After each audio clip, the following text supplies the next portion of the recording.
Hello everybody and welcome to this playthrough for Master Division with various win for the North Carolina 9-hole cup of full 9 of the Quail Hollow, which is, of course, I do like personally. Before we take a closer look at everything, make sure to hit the thumbs up button, also subscribe to the channel and turn on the notifications. Have in mind that if you are playing Master Division, you will enter the tournament for free, because everyone that do play in skill tier 1 for rookie, pro and expert, and also then master, yes, master does have, or it at least said that it is tiers there too, which is, I mean, only one tier. So then everyone that plays master will enter the 9-hole cup for free. So make sure to try it out at least on day 1 and see for yourself if you can qualify. And obviously we do have guides for you, and that will make it then much easier for you to get to the final round. Scan the QR code here on the screen, or you use the link patreon.com/golf-tommy that is in the description down below. For this playthrough, follow the info box on the right hand side to get the club distance adjustment, elevation adjustment, also a ball and club type I suggest you to play with. Have in mind that those are all suggestions and you don't have to follow it if you don't want to, but there is always a plan behind it. So let's go to hole number 1.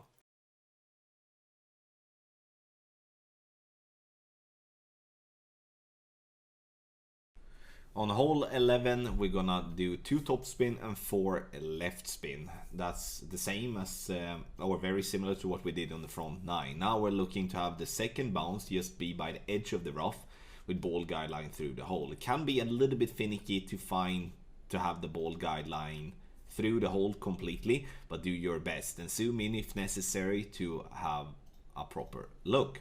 Now we're gonna zoom into max. You can see that the tree there is in our face. That's why I'm using this replay as well. You can see when I'm zooming in max, I can see it properly, and this is going to be the blue zone.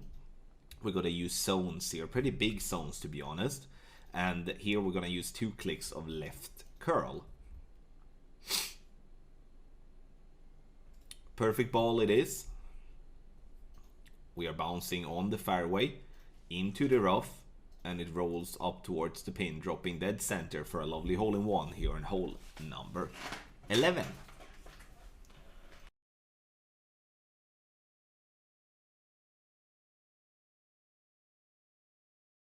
Hole number 2, and we are going to start with the rock and a P3 ball. Then we're moving 11 rings right. Yeah, that's a very specific amount of rings, but that's because we do want to have the correct angle in terms of pushing the ball up left. So once we have done that, swap into a POC and B52 bag. 5 top spin and 4 left spin, playing with a Kingslayer. Adjust is going to be max plus 10 P3, and we're pushing the rings due to the trees. We don't want to zoom out and be inaccurate with our ring pull. That's why we're pushing. Max curl to the left, max overpower with a completely slow needle. We're looking to be having our drive to approximately 385 yards. When it comes to the second shot, be prepared with your B52, and what we're going to do is that we're gonna use a back break check. Sounds almost hilarious, but we're gonna use the break that is behind the pin. You can see here that we're moving up, being in line with pin, using that as a check. Then we are moving to have the yellow ring to be by the rough line, using 1 left spin and 1.5 bar of back spin.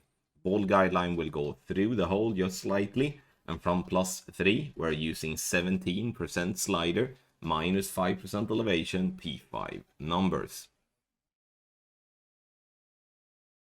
Make the adjustment, center the ball and hit perfect, and we're gonna see ourselves having a very good chance for a drop. This is what I would say one of the easier ones of the Quail Hollow, which also means that if you're gonna have anything to do with winning the tournament, not get to the final round, but winning the tournament, then you kind of have to drop this one.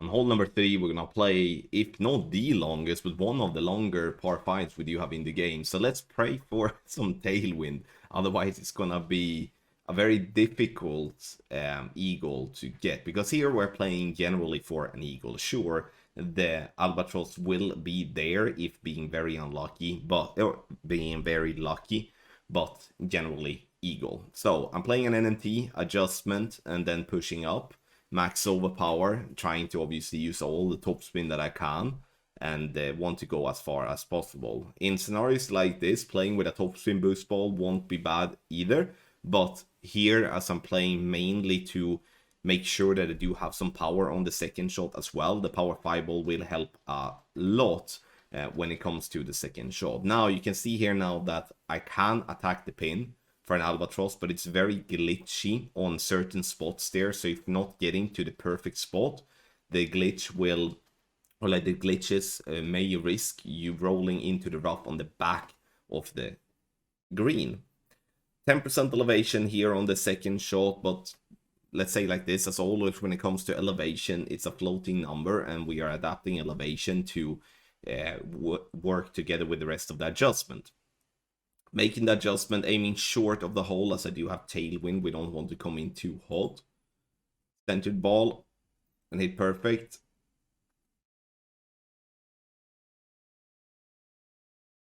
There we go. And we can see this ball here now coming perfect, and you can see that little roll there, and that's obviously not what we want, but in the end it's played in a way that we are counteracting the glitch, making sure that we're not going to roll into the rough on the back if we're aiming at the hole initially. And again, it's an eagle and run. Sure, once again the albatross is there, but it's going to be made by very, very few players.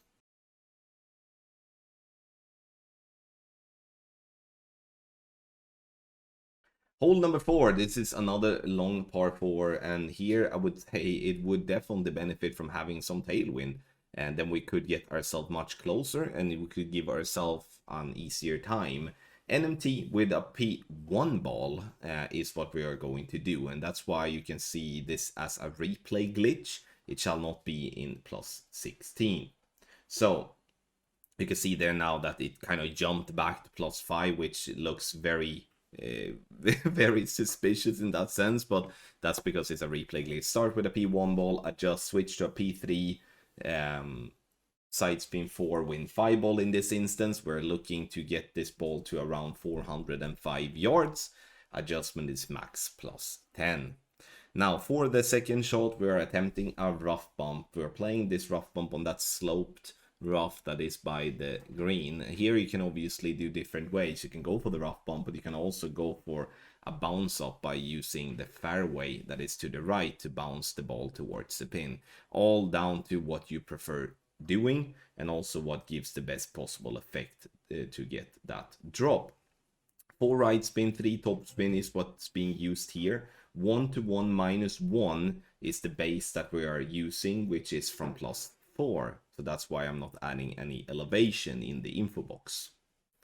Adjustment is done. We are then going to apply tweaks based off wind angle and obviously strength as well when it comes to long distance sniper shots.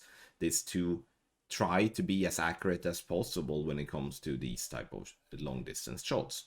Perfect ball into the rough, rolls up onto the green, dropping that one right side of the cup for an eagle here in hole number 4.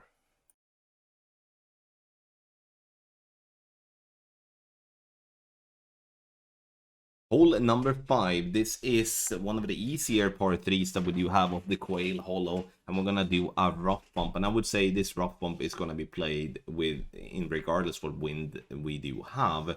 0.8 top spin, 3 left spin. Now we're looking at the ball guideline to be just by the middle of the dark and the bright green square row, approximately 1 green square short of the pin. Adjust max plus 15 power 1 ball settings here in this particular video, and then minor wind angle tweaks depending on what wind angle you do have. Center the ball, apply the tweaks that's needed, and hit perfect. And we are dropping this one nicely on the right hand side of the cup, touching the pin a little bit. Hole 5 offers a really good chance for an hole-in-one.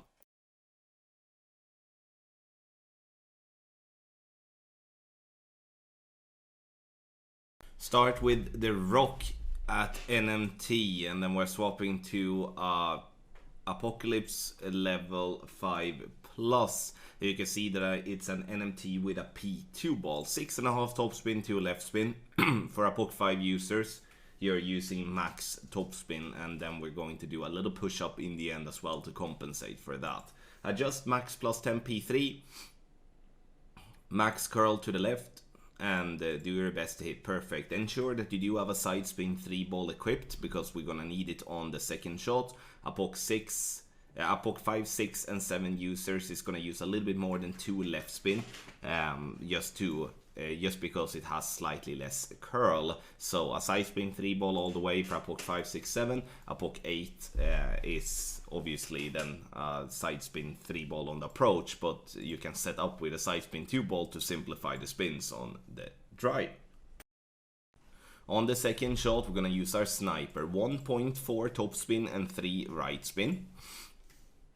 Now we're looking at 2 references here, and that is top of the red ring by the rough line. And then we're gonna have the ball guideline to point short, but towards the hole, like that, perfect. Adjustment here now is going to be from +7. We are going to use, let me just give you the correct number. It's going to be 50% slider with 5% elevation, P2 numbers, and that is from +7 and also +8. Last piece of the puzzle, we're going to use underpower to compensate here to not come in too hot. Circle break underpower in this angle, and the reason here once again to why I'm using the underpower in the end is to be able to use the ball guideline as a reference when I set up my shot. Because if I'm going to play just center ball there, I'm gonna come into way too hot, and I'm gonna come in with left. So then I would have to do a spin swap or an offset, and I decided that the underpower is the most easiest thing to use in a scenario like that to tweak, and we are getting a nice little albatross here on hole number 6. Get our guide on patreon.com/golfclashtommy.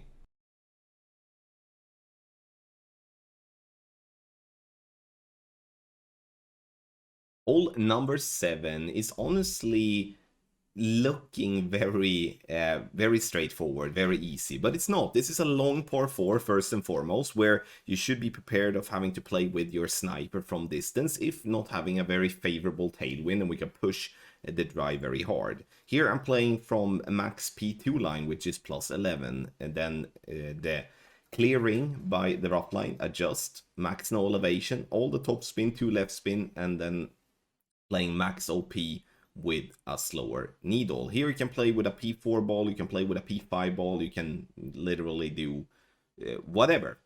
We're gonna bounce and then hope for this little rollout here, and that's also one key to this type of play, is that we do want to have a consistent rollout, because if we're getting one time 400 yards and one time 415 yards, that's going to change the second shot a lot. Now you can see the second shot with the luminary. This is only here to display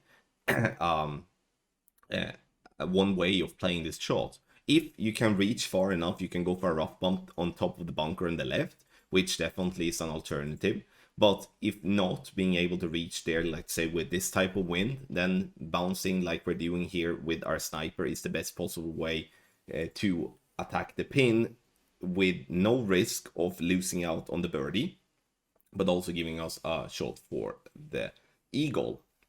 10% elevation is what I'm using here in the video, but have in mind that this elevation, as always, is a floating number, and we're only using that to play together with the rest of the adjustment, like such as spins and the club distance adjustment that we're using and such.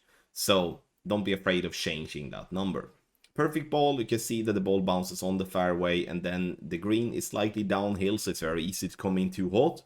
Coming in a little bit too hot and just right. But in the end though, it's a safe birdie, and we're giving ourselves a chance for an eagle without really spending any special ball here with this one. But again, there is different way of playing on this one, but it's very easy to look at hole number 7 as an easy, straightforward par 4, where sure, the drive is that, but the second shot is not an easy one.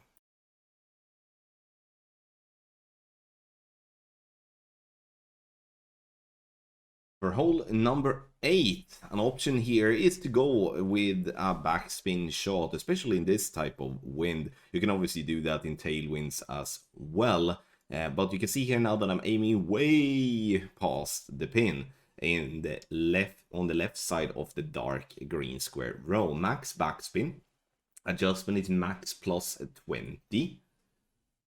And once we have adjusted, as always when it comes to the par 3s, we are going to look for wind angles and tweak accordingly. Sure, there will be par 3s where the wind angle tweaks will not be that massive, but there will also be those scenarios where there will be massive depending on the nature of the par 3. Adjust once again. It's done. It's bouncing on the green past the pin, rolls back dead center for the hole-in-one here on hole number 8. Once again, this is a par 3 that can be played many different ways. It all comes down to the wind and what drops the most consistently for us shot creators to then present to you that as a user.